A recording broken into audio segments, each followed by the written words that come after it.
Assalamualaikum warahmatullahi wabarakatuh. Perkenalkan, nama saya Muhammad Dede dari kelas A3 dengan NPM 213015029.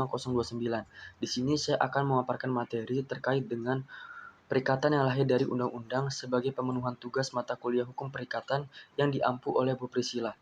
Untuk mempersingkat waktu, langsung saja kita masuk ke materi. Yang pertama, apa itu perikatan?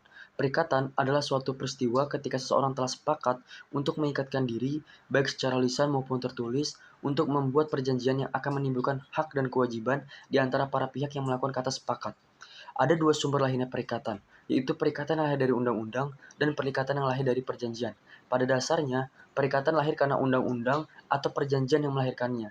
Hal itu sebagaimana diatur dalam pasal 1233 Kitab Undang-Undang Hukum Perdata. Dengan begitu, hubungan hukum antara debitur dan kreditur dapat terjadi karena adanya perjanjian sebagai perbuatan hukum.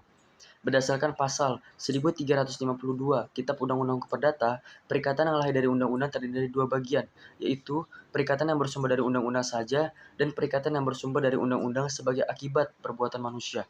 Contoh perikatan yang bersumber dari undang-undang saja ada di pasal 104 Kitab Undang-Undang Hukum Perdata tentang perkawinan yang berbunyi, suami dan istri dengan mengikatkan diri dalam suatu perkawinan dan hanya karena itu pun terikatlah mereka dalam suatu perjanjian bertimbal balik akan memelihara dan mendidik anak mereka.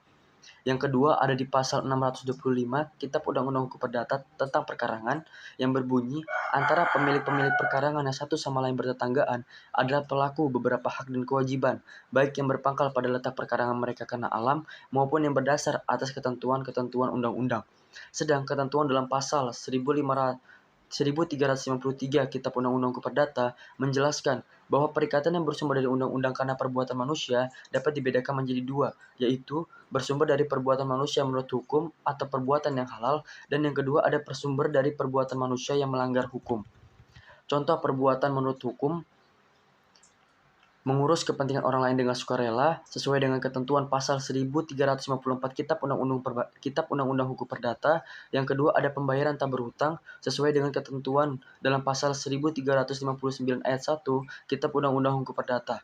Contoh perbuatan manusia yang timbul dari undang-undang karena perbuatan melawan hukum, yaitu prestasi sesuai dengan ketentuan pasal 1365 Kitab Undang-Undang Hukum Perdata.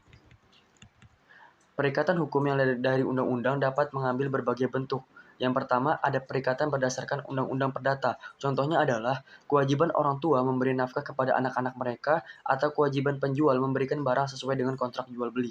Yang kedua, ada perikatan pidana. Ini melibatkan kewajiban atau sanksi pidana yang diberlakukan oleh undang-undang sebagai konsekuensi dari pelanggaran hukum, seperti hukuman penjara atau denda.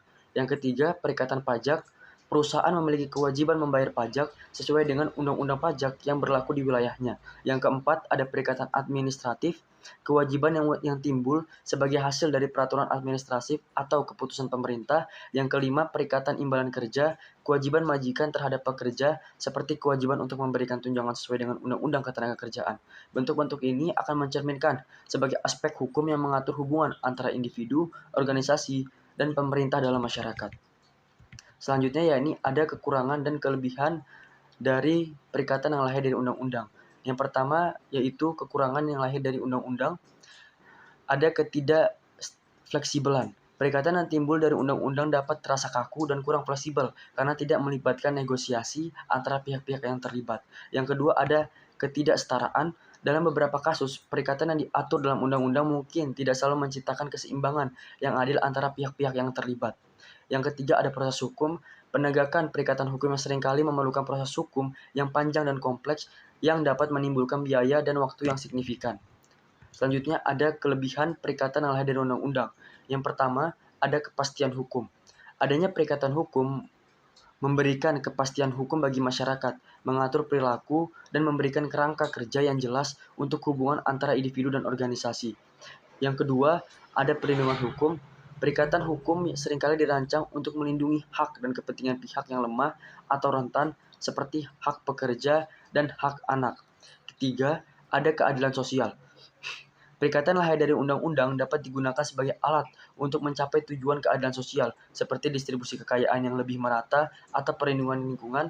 Yang keempat, ada penyelenggaraan ketertiban, membantu dalam menjaga ketertiban masyarakat dengan menetapkan norma-norma yang harus diikuti oleh semua warga negara.